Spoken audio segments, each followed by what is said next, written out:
Even though I am Russian, as you can tell by my accent, I was born and raised there.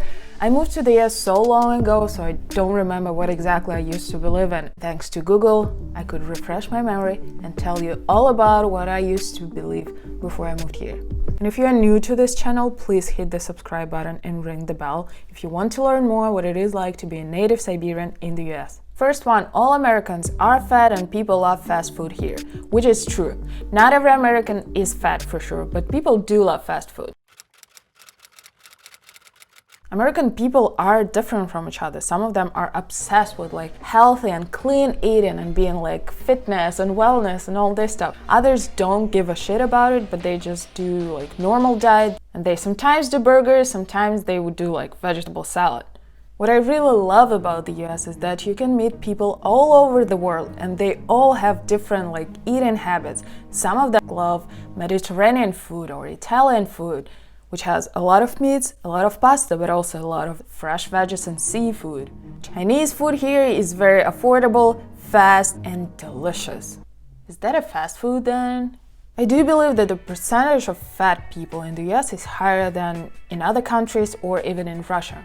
I get that some of you guys, Americans, would hate me for saying that. But I do hate some stereotypes about me as well, and I made a whole video about the stereotypes about Siberian people I hate. So check it out.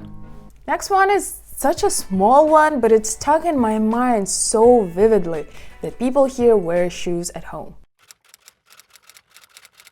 And trust me, after I moved to the US, I've been asked this question so many times.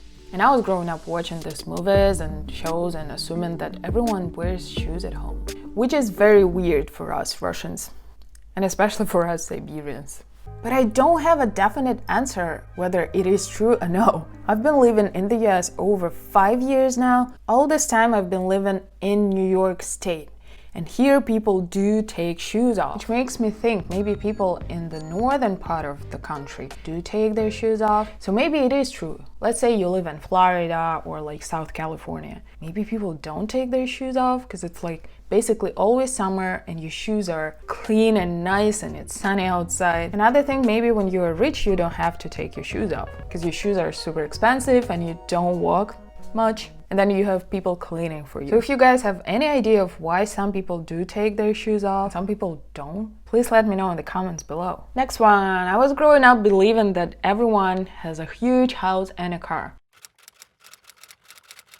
Even like watching The Simpsons, you kind of get an idea that a woman is a housewife and a guy is the one who working, and they can afford a huge ass house and 2 cars. I was kind of disappointed when I moved to the US. I used to live in Brooklyn and no one there lives in a house. No one there rents a huge house unless you're really rich. Most of the New Yorkers don't even have cars because you have public transportation. It's almost impossible to drive. Parking is a nightmare. But then I moved to the upstate New York and I bought a car. Because it is impossible to get anywhere without a car. Even to do my grocery shopping, I have to own a car. Because the nearest supermarket is like 10 minutes drive from here. We do have public transportation, but it's very limited. So I do believe that most of the places in the US require owning a car to live a normal life. In Siberia, it is hard to own a car as well, but not because of the traffic or parking, but because of the temperatures.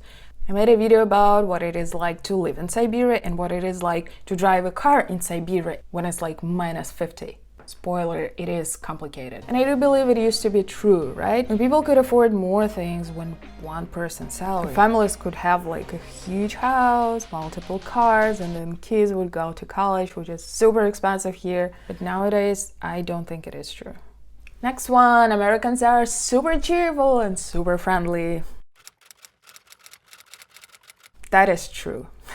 I mean, it is true because people tend to be more friendly, but I don't think it's because people are necessarily happier here. I just believe it's like one of the social norms here. I remember first couple years, it was so surprising and so weird when people I don't know would come to me and say hi or just smile at me. And I had to relearn how to act in public, how to be more friendly, how to have a bigger smile, which I'm doing way better than I used to.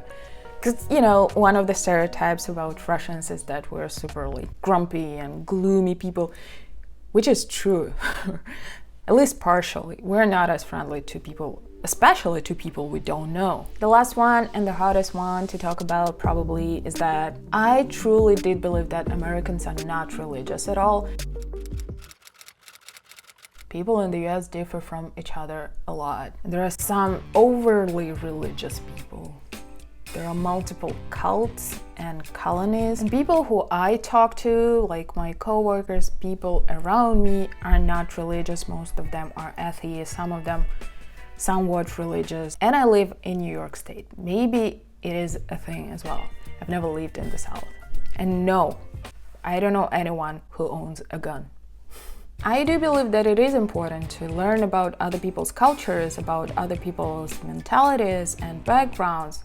And if you do agree with me, subscribe to my channel, because that's exactly what I'm talking about. I will keep making videos about living in the US, living in Siberia, living in Russia, all the differences and all the similarities. Fun stuff.